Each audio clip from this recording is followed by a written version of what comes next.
मागील भागामध्ये आपण बघितलं, फ्रेम खाली टेबलवर ठेवून तो विंडोमध्ये गेला. त्याखाली कंपाऊंडच्या बाहेर एक कार दिसली. इतके दिवस झाले पण हे लोक काही सुधारणार नाहीत. अंजूसोबत उद्या जाऊ की नको? उगीच काही प्रॉब्लेम झाला तर? जाऊ देत, तसेही यांच्या हाती काही लागणार नाहीये. सौरभ तिरकस हसूनच म्हणाला. तो मग लाईट्स बंद करून झोपी गेला. पुढे सकाळी अंजू उठून फ्रेश झाली. ती बाहेर जाणार तेच तानी उठत हळुवारपणे म्हणाली, कुठे चाललीस? अरे तू उठलीस पिल्लू? अंजूने तिच्या शेजारी बसत विचारलं. हो, तानी डोळे चोळत म्हणाली. तू कुठे चाललीस? तिने परत विचारलं. अंजू तिला मांडीवर घेत म्हणाली, मी मी मी बाहेर चालले. यायचं तुला? हो, तानी तिला बिलगून म्हणाली. चल. अंजू तिला खाली उतरवत म्हणाली. ती तानीचा हात धरून खाली हॉलमध्ये आली. तिने हॉलमध्ये नजर टाकली. सौरभ दिसत नव्हता. ती गालामध्ये थोडंसं कुत्सित हसून आजूबाजूला बघत म्हणाली, काय तर लवकर उठाल का? इथे स्वतःचाच पत्ता नाही अजून. काही बोलतात का? मागून आवाज आला तशी ती दचकून वळाली. सौरभ तिच्याकडे बघत उभा होता. त्याने प्रश्नाखातर भुवई उडवली. तिने थोडंसं गडबडून नकारात्मक मान हलवली. त्याचं लक्ष तानीकडे गेलं तसं त्याने विचारलं, पिल्लू तू तू एवढ्या लवकर उठलीस? हो, मी पण येणार आहे तुमच्यासोबत, ती हसून म्हणाली. सौरभ तिच्याकडे बघून हसला आणि मग हाताची घडी घालत अंजूकडे पाहिलं. तिला काय ते समजून गेलं. ती इशारा करतच राहू द्या बोलली. असे उभे का आहात तुम्ही दोघेजण? चला ना. तानी अंजूचा हात हलवत म्हणाली. हो चला चला. अंजू तिला पकडून म्हणाली अन बाहेर गेली. लग्नानंतर पण असंच होणार आहे वाटतं. सौरभ सुस्कारा सोडत म्हणाला आणि मग स्वतःशीच हसत त्यांच्या मागे गेला. तिघेही कारजवळ आले. अंजू तानीला घेऊन पुढच्या सीटवर बसली. सौरभने कार गेटच्या बाहेर घेत आजूबाजूला चेक केलं. रात्रीची कार दिसत नव्हती. तो समाधानपूर्वक हसला अन कार चालवू लागला. बराच वेळ गेला. कोणीच काहीच बोलत नव्हतं. मध्येच तानीने विचारले, आपण कुठे चाललोय? आपण मामाच्या सिक्रेट स्टॉपकडे चाललोय, सौरभ हसत म्हणाला. अंजूने थोडंसं चमकून पाहिलं त्याच्याकडे. तानी पण त्याच्याकडे बघत होती. Secret stop? हो पिल्लू, थोडाच वेळ मग पोहोचू आपण, सौरभ एक नजर अंजूकडे टाकत म्हणाला. थोडा वेळ गेला. अंजूच्या लक्षात आलं की ते शहराच्या बाहेर चालले होते. मध्येच तानीने आळस दिला. झोप येते काय पिल्लू? अंजूने तिला कुरवाळत विचारलं. तानी डोळे बारीक करत म्हणाली. तुला झोपण्यासाठी यायचं होतं का आमच्यासोबत? घरीच झोपायचं ना मग पिल्लू, सौरभ तानीकडे बघून म्हणाला. मला काही माहीत मला झोप येईल ते, तानी तोंडावर हात ठेवून आळस देत म्हणाली. दोघेही तिला हसले. थांब, अशी झोप, अंजू तिला नीट बसवत म्हणाली. तिने तिचं डोकं खांद्यावर घेऊन तिला झोपवलं. काही मिनिटांमध्येच ती झोपी गेली. आता थोडंसं उजाडत आलेलं होतं. अंजूला बाहेर टेकडी दिसली. वर एक मंदिर पण दिसलं. थोड्या वेळाने सौरभ एका ठिकाणी कार थांबवली. इथून चालत जावं लागेल, सौरभ अंजूकडे बघत म्हणाला. तिने तानीकडे इशारा केला. ती कुंभकर्ण आहे ताईसारखी. आपण येतपर्यंत नाही उठणार, तो खांदे उडवत म्हणाला. पण ती उठली तर? तिला एकटं नको सोडायला, अंजू काळजीने म्हणाली. नाही उठणार. थांबा, असं बोलून सौरभ कारमधून उतरला. त्याने अंजूच्या बाजूचा दरवाजा ओपन करून तानीला उचलून घेतलं आणि तिला मागच्या सीटवर व्यवस्थित झोपवलं. नक्की ना? नाहीतर उगीच घाबरून रडायला लागेल ती, अंजू टेन्शनमध्ये येत म्हणाली. हो नक्की, तुम्ही नका टेन्शन घेऊ, नाही उठणार ती, सौरभ दरवाजा लावून कार लॉक करत म्हणाला. तो मग तिच्याकडे वळत म्हणाला. चलायचं? अंजू तानीकडे बघत म्हणाली. तिला अजूनही तानीची काळजी होती. हे बघून तो मनातच समाधानाने हसला. दोघेही वर मंदिराकडे चालू लागले. ते सोडले तर तिथे कुणीच दिसतही नव्हतं. का आणलं असेल यांनी मला इथे? अंजूने मनातच प्रश्न करत त्याच्याकडे पाहिलं. कळेल वर गेल्यावर, तुम्ही चला फक्त, सौरभ तिच्याकडे न बघताच म्हणाला. तिने आश्चर्याने डोळे विस्फारले. त्याला कसं कळलं होतं तिच्या मनातलं? तिने नजर बाजूला वळवली. सौरभ तिच्याकडे तिरका कटाक्ष टाकून हलकासा हसला. दोघेही वर आले. तिथे एक छोटंसं गणपतीचं मंदिर होतं. ते तिथे येऊन हात जोडून उभे राहिले. अंजूने मध्येच डोळे उघडून सौरभकडे पाहिलं. बाप्पा समोर आहे, तो डोळे बंद ठेवूनच म्हणाला. तिने गडबडून समोर बघत डोळे बंद केले. मनातच कपाळावर हात मारून घेतला तिने. पण डोळे बंद असूनही त्याला कसं कळलं? कमालच होता राव तो. तिने डोळे उघडून पाहिलं तर तो तिथे नव्हता. तिने आजूबाजूला शोधलं. सौरभ एका ठिकाणी बसलेला दिसला. ती ओढणी सावरत त्याच्याजवळ गेली. बसा खाली, तो समोर बघतच म्हणाला. अंजू मग थोडंसं अंतर ठेवूनच खाली बसली. समोर जवळजवळ पूर्ण शहर दिसत होतं. सूर्यदेवसुद्धा आता हळूहळू डोकं काढायला लागलेला होता. त्याबरोबरच आकाशातील रंगाची उधळण पुसट होत चाललेली होती. पक्ष्यांचे थवेच्या थवे पूर्वेला जाताना दिसत होते. मनाला आत्मिक समाधान भेटत होतं सगळं बघून. दोघेही समोरच सुंदर दृश्य पाहत हरवून गेले. मध्येच सौरभ समोर बघतच म्हणाला, जेव्हा रुद्रांश एक्झाम तयारी करत होता ना, तेव्हा आम्ही इथे सकाळी सकाळी यायचो. पायथ्यापासूनच आमची शर्यत लागायची, जी मी कधीच जिंकलो नाही. अंजूने लागलीच त्याच्याकडे पाहिलं. लहानपणापासून तो मला मागे टाकत होता. स्कूलमध्ये, घरी, अगदी आईबाबांचं पण माझ्यापेक्षा त्यावरच जास्त प्रेम होतं. तो मला चिडवायचा, हसायचा, मला कधी कधी राग पण यायचा. एकदा आम्ही दोघी इथे असंच बसलो होतो, तेव्हा मी त्याला बोललो होतो की तू माझ्या प्रत्येक आवडत्या गोष्टीवर हक्क गाजवतोयस ना. एक दिवस असा येईल की तुझी प्रत्येक आवडती गोष्ट माझी असेल. माझ्या या बोलण्यावर तो हसला आणि काय म्हटला माहिती आहे? त्याने भरभर बोलून तिच्याकडे बघत विचारलं. तिने नजरेने काय विचारलं. तो बोलला की देव करो माझी प्रत्येक आवडती गोष्ट फक्त तुझ्याकडेच राहो. मग ते आपलं घर असो, आपली माणसं किंवा इतर काही. कारण माझ्यानंतर त्यांची योग्य ती काळजी जर कोणी घेईल तर ती व्यक्ती फक्त तू असशील. मी खूप हसलो त्यावेळेस आणि हसता हसता बोललो, जर तुला एखाद्या मुलीवर प्रेम झालं तर तीसुद्धा. तेव्हा तो हसला आणि म्हणाला. सौरभ बोलता बोलता थांबला. अंजू आता खूपच उत्सुक होती. रुद्रांश काय बोलला ते ऐकायला. काय बोलले ते? तिने धडधडत्या छातीने विचारलं. तो बोलला की असा दिवस येणारच नाही की मला कुणावर प्रेम होईल. जर झालंच तर ती माझ्या आयुष्यात येणारच, हे माहिती आहे मला. पण जर माझं काही बरं वाईट झालं तर? मी खूप ओरडलो त्याला त्यावेळेस.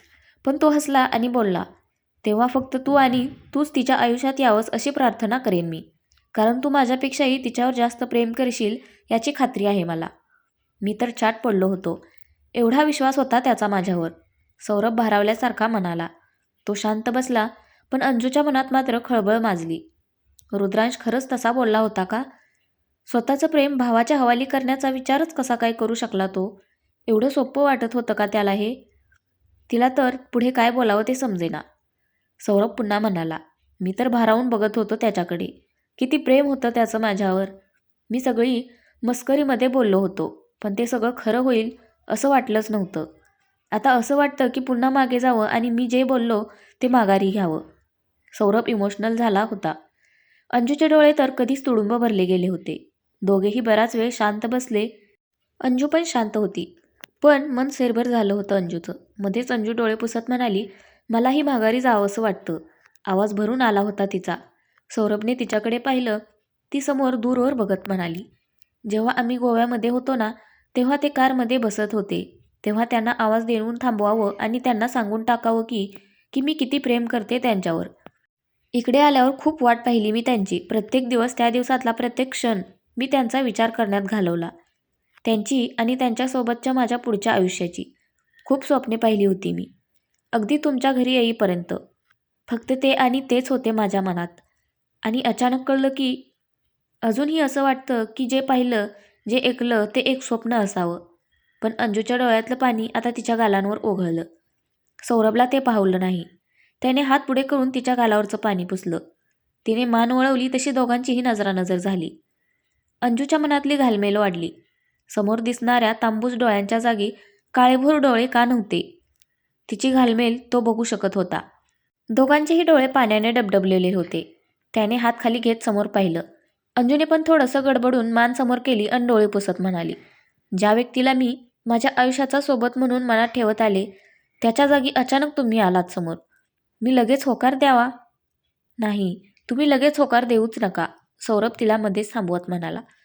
तो पुढे म्हणाला, मी तुम्हाला आधीच सांगितले की तुम्हाला हवा तेवढा वेळ घ्या. मी जेव्हा तुम्हाला बोललो की मी फक्त तुमच्याशीच लग्न करेन, तुम्हाला कदाचित विचित्र वाटत असेल.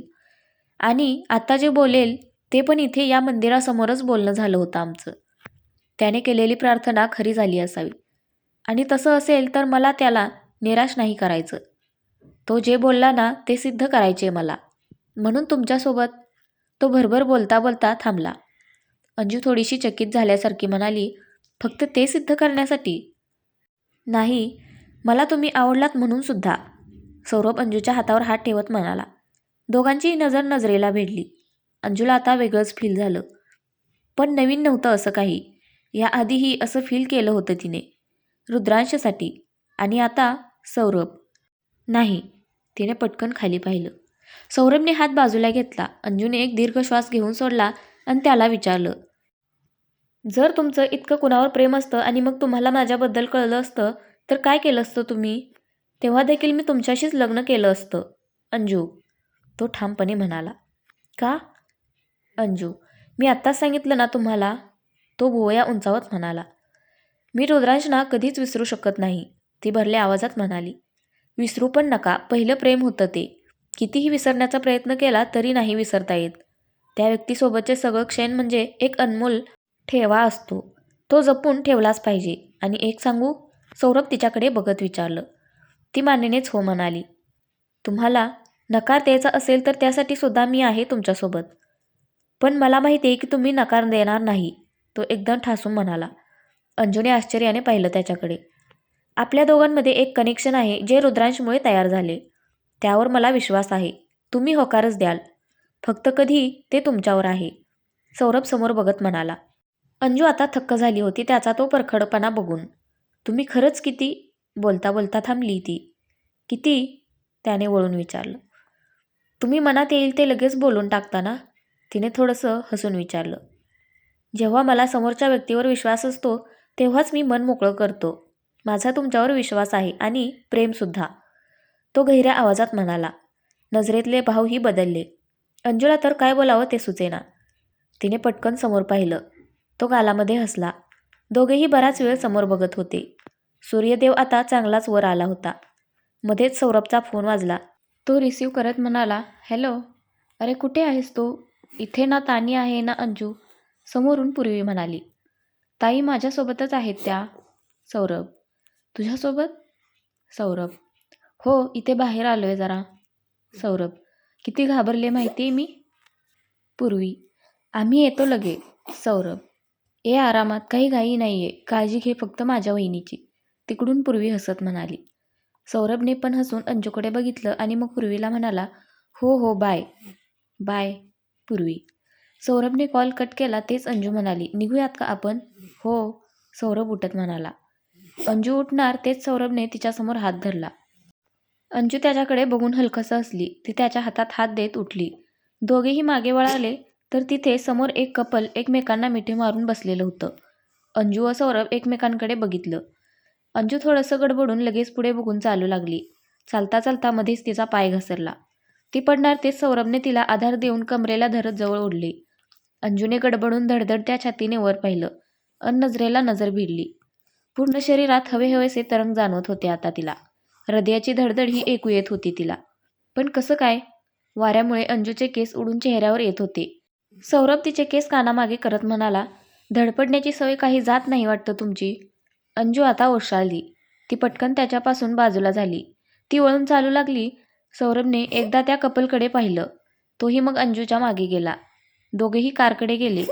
तानी अजूनही झोपलेलीच होती. सौरभने कार चालवता चालवता समोरचा मिरर ॲडजस्ट करून बघितलं तर टेकडीवरच कपल बाईकवर त्यांच्या मागेच होतं. तो गालामध्ये तिरकस हसला आणि मग थोडंसं सिरियस होऊन अंजूकडे बघितलं. अंजू पण मधून मधून सौरभकडे बघत होती. तिला राहून राहून त्याच्यासाठी तिच्या मनात आज थोड्या का होईना पण फिलिंग्स कशा काय आल्या हा प्रश्न पडत होता. तसं पाहिलं तर तिला आता बऱ्यापैकी हलकं वाटत होतं. तिने विंडोमधून बाहेर बघता बघता डोळे बंद केले. अंजू, अंजू. अंजू डोळे उघडून बघितलं तर सौरभ तिच्याकडेच बघत होता. तिने बाहेर नजर टाकली. ते घरी पोहोचले होते. मला वाटलं नव्हतं तुम्हाला पण झोप कंट्रोल होत नाही ते, तो हसून म्हणाला. तिला कसं तरीच वाटलं. इट्स ओके, पिल्लू खूप खुश होईल, तो मध्येच म्हणाला. का? तिने चमकून विचारलं. जेव्हा तिला कळेल की तिची होणारी मामी पण तिच्यासारखीच आहे. असं बोलून सौरभ गालातल्या गालात हसू लागला. तिला काही कळेना. मध्येच तिला क्लिक झालं आणि तिला राग आला. त्या धुंदीत ती त्याला मारायला गेली. त्याने मागे झुकून तिच्याकडे भुवई उडवत पाहिलं. ती पटकन हात खाली घेत म्हणाली, नाही, मी काही तिच्यासारखी कुंभकर्ण नाहीये. हवं तर माझ्या रूममेट्सना विचारा. पण मी कुंभकर्ण कुठे बोललो? तो खांदे उडवत म्हणाला. मग हसलात का? तिने थोडंसं चिडून विचारलं. सॉरी, मला हे बोलायचं होतं की तुम्ही पण तिच्यासारख्याच क्यूट दिसता झोपेत असताना. तो मिश्किल हसत म्हणाला. झालं? अंजूची परत बोलती बंद. ती थोडीशी लाजली. तिच्या गालावरची ती गुलाबी सर बघून तो खुश झाला. तिने स्वतःला नॉर्मल केलं आणि मग त्याच्याकडे बारीक डोळे करून बघत विचारलं. उतरू का मी? मी कुठे अडवले? तो भुवया उडवत म्हणाला. अंजूने हाताची घडी घालत बघितलं. तेच त्याच्या लक्षात आलं की तो दरवाजा उघडून तिथेच उभा होता. ओह सॉरी, या. सौरभ बाजूला होत म्हणाला. ती हसतच कारमधून उतरली. ती कारच्या मागचा दरवाजा ओपन करून तानीला उचलून घेतलं आणि त्याच्याकडे एक कटाक्ष टाकून आत गेली. सौरभ केसातून हात फिरवत हसला. आलीस? तिकडे जाऊन पण ही डम्मा झोपलीच ना? दे तिला. पूर्वी हात करत म्हणाली. अहो राहू द्यात, मी तिला रूममध्ये झोपवते. अंजू हसून म्हणाली आणि वर गेली. पूर्वीला अंजूमध्ये थोडासा बदल जाणवला. तिने अहिल्याबाईंकडे बघितलं तर त्या पण तोच विचार करत होत्या. सौरभ आत आला नाही तेच अहिल्याबाईंनी विचारलं. कुठे गेला होतास सकाळी सकाळी? सांगून तरी जायचंस. आई, हा काय प्रश्न झाला का? एखादं कपल बाहेर का जातं? पूर्वीने खोडील हसून विचारलं. कपल? तू पण का आता आई? सौरभ पूर्वीकडे बघून म्हणाला आणि सोफ्यावर बसला. एकांत मिळवण्यासाठी. बरोबर ना वहिनी? वरून येणारा समीर म्हणाला. आलात आपण? तुमचीच कमी होती. सौरभ उसासा सोडून त्याच्याकडे बघत म्हणाला. एकांत तर घरी पण मिळाला असता ना? अहिल्याबाई हसत म्हणाल्या. तसा समीर हळू आवाजात म्हणाला. अहो, पण जे तिकडे करता येतं ते इथे थोडीच करता येतं. समीर तू थांब, तुला दाखवतो एकांतात काय करतात ते. सौरभ समीरकडे जात ओरडला. ते समीर पूर्वीच्या मागून बाहेर पळत म्हणाला. रात्री आलो की मग सांग. Bye bye. तो पळतच गेला. सौरभ डोक्याला हात लावतच हसला. तो मग पूर्वीकडे बघत म्हणाला. चहा मला रूममध्ये देशील प्लीज? मी देऊ की तिला पाठवू? तिने हाताची घडी घालत विचारलं. ताई तू पण ना? सौरभ हसून म्हणाला आणि लाजतच वर गेला. पूर्वी व अहिल्याबाई त्याच्याकडे बघून मोठ्याने हसल्या. इकडे अंजूने तानीला बेडवर झोपवलं. ती कपडे घेऊन बाथरूममध्ये गेली. अंघोळ करता करता ती सौरभसोबत झालेलं बोलणं आठवत होती. रुद्रांशच्या सगळ्या आठवणी डोळ्यातल्या अश्रूसोबत समरस होऊन गेल्या होत्या. शेवटी मनाशी काहीतरी पक्क केलं तिने. बाहेर येऊन तिने तिचं उरकलं. नंतर ती रुद्रांशच्या फ्रेमजवळ गेली. त्याच्या फोटोवर हात फिरून ती उदासपणे म्हणाली. तुमचं प्रेम तुमच्या भावाकडे राहावं असं खरंच वाटतं का तुम्हाला? तुमची खरंच जर हीच इच्छा असेल तर?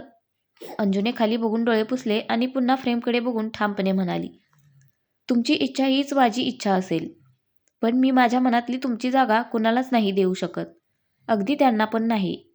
थँक्यू, मला माझा डिसिजन घेण्यात हेल्प केल्याबद्दल. अंजू फ्रेमकडे बघून हसली. तिने प्रेमाने पुन्हा एकदा त्याच्यावरून हात फिरवला. ती मग खाली गेली. अहिल्याबाई किचनमध्ये होत्या.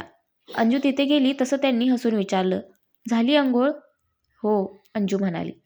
बस तू, मी चहा देते. त्या कप घेत म्हणाल्या. अहो आई, घेते मी. अंजूला त्यांना काम लावणं पटेना म्हणून म्हणाली. अगं बस ग, मला पण घ्यायचाच आहे. त्या आग्रह करत म्हणाल्या. अंजू मग बाहेर येऊन बसली. अहिल्याबाईंनी दोघींसाठी चहा आणला. अंजूला कप देऊन त्यांनी बसत विचारलं. मग कसं वाटलं सकाळी सकाळी बाहेर जाऊन? खूप मस्त, खूप छान सूर्योदय होता. आणि अंजू उत्साहात बोलता बोलता थांबली. आणि त्यांनीही उत्सुकतेने विचारलं. ती नक्कीच सौरभबद्दल बोलणार होती हे कळून गेलं त्यांना. अंजू हलकंसं हसून म्हणाली. आज असं खूप दिवसांनी मन पण हलकं झाल्यासारखं वाटते. चला, म्हणजे तुम्ही दोघेही सोबत गेल्याचा काहीतरी फायदा झाला म्हणायचा. अहिल्याबाई हसून म्हणाल्या. ती पण मान हलवून हो म्हणाली. दोघीही मग चहा घेत गप्पा मारत बसल्या. ही पूर्वी कुठे राहिली? सौरभला चहा द्यायचा होता. अहिल्याबाई उठत म्हणाल्या. त्यांनी मग अंजूला विचारलं. तू नेतेस का? मी? हो द्या नेते, ती कसं तरी म्हणाली. खरं तर नाहीच बोलायचं होतं, पण कसं बोलणार ना? आलेच, त्या किचनकडे जात म्हणाल्या. अंजू तिचा कप घेऊन किचनमध्ये गेली. ती मग चहा घेऊन सौरभच्या रूमकडे गेली. सौरभ रूममध्ये नव्हता. तिने आजूबाजूला बघितलं. त्याची रूम लहान पण रुद्रांशासारखीच होती. तिने तिथल्या ड्रेसिंग टेबलवर चहा ठेवला. ती वळणार तेच तिचं लक्ष तिथल्या एका छोट्याशा डब्बीवर गेलं. तिने हातात घेऊन नीट पाहिलं तर कॉन्टॅक्ट लेन्सेसची डब्बी होती ती. Contact lenses? तिने स्वतःलाच प्रश्न केला. ती आता विचारांमध्ये हरवली. सौरभ बाथरूममधून बाहेर आला. त्याने अंजूच्या हातात कॉन्टॅक्ट लेन्सेस पाहिल्या. व्हेरी रॉंग इट इज, तो म्हणाला. तशी अंजू दचकली. तिच्या हातातून डब्बी उडाली. सौरभने पटकन ती कॅच केली. कॅच करण्यासाठी नेमका तो पुढे आला आणि अंजूला धडकला. अंजूने त्याला पाहिलं तशी दोन्ही हातात चेहरा झाकत ओरडली, ई, काय करताय तुम्ही? मी? हा प्रश्न मी विचारायला हवा तुम्हाला, सौरभ मागे होत म्हणाला. तुम्ही कपडे घाला आधी, अंजू तोंड झाकूनच म्हणाली. सौरभने स्वतःकडे बघितलं तर तो फक्त टॉवेलवरच होता. त्याने हसतच बाजूला ठेवलेला शर्ट घेऊन घातला.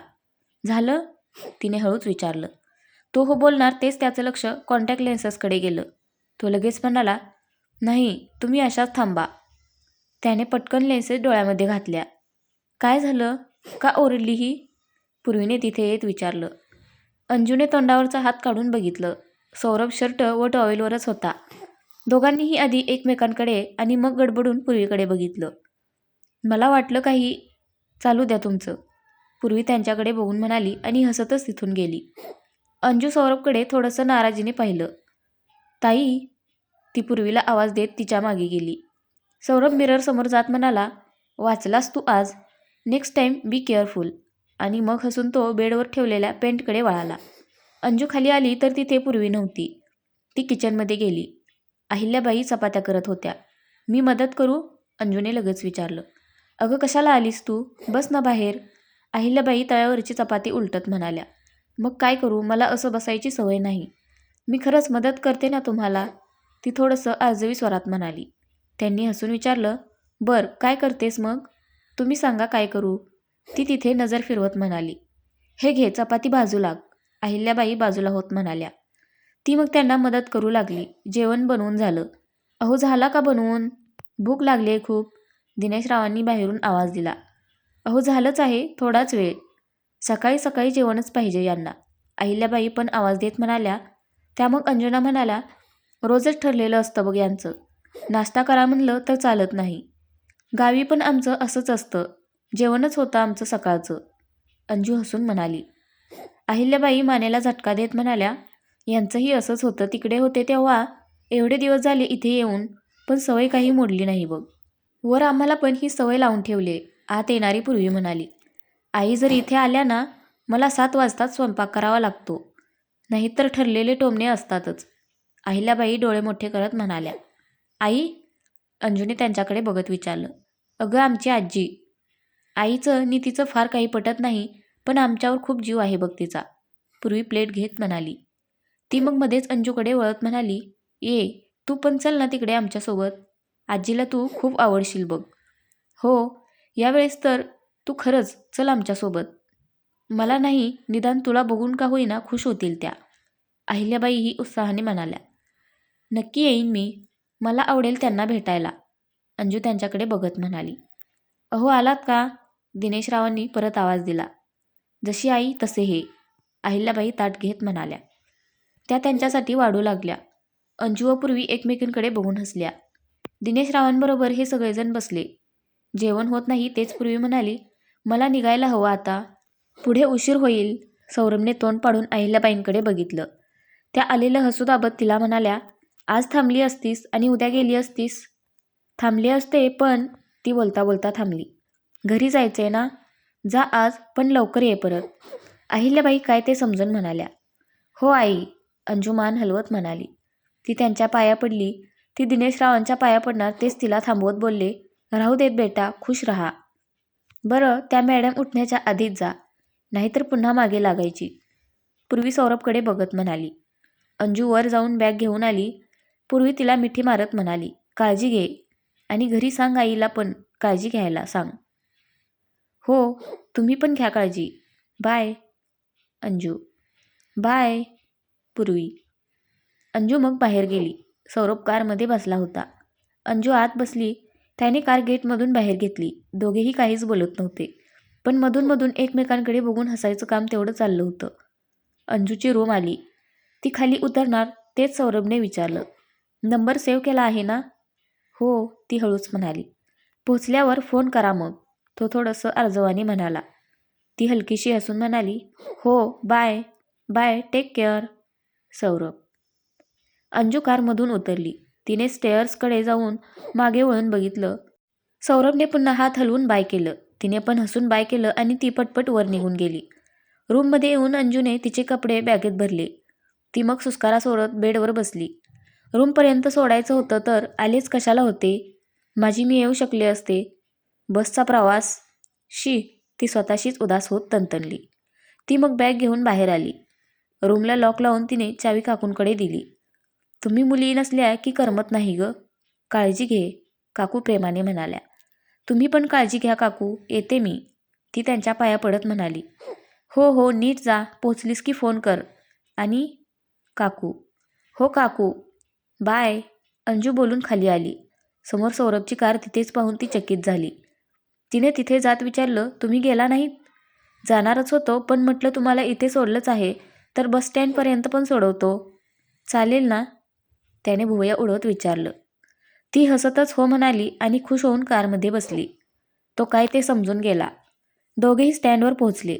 सौरभ तिच्याकडे बघत हताशपणे म्हणाला, चला आता परत कधी भेट होईल आपली काय माहीत.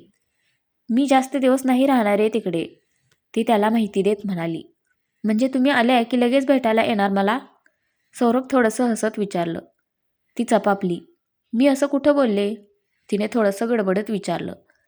पण तेच बोलायचं होतं ना? त्यानेही खोडील हसत विचारलं. नाही, तुमच्या मनाचे घोडे जरा जास्तच जोरात पळतात, ती वैतागून म्हणाली. आता आता त्यांच्यावर ताबाच तुमचा आहे म्हटल्यावर अजून काय होणार? तो खांदे उडवत म्हणाला. अंजूची बोलतीच बंद झाली. पुढे काय बोलावं ते सुचेना तिला. तिने हलकंसं हसत बाहेर बघितलं. बरं एक विचारू? त्याने मध्येच विचारलं. तिने त्याच्याकडे बघून हुंकार भरला.